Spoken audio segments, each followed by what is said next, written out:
Ebanghelyo ni Kristo.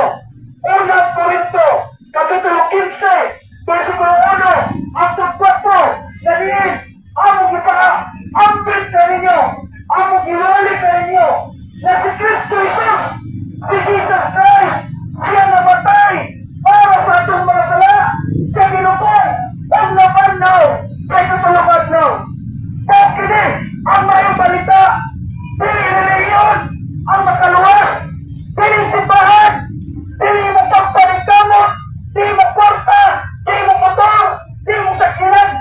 Si Kristo Jesus, kay siya namatay para sa atong sala. Higala, kung mamatay ka karon, kung kuhaon sa Ginoo, ay mo kinabuhi, asa pa inyo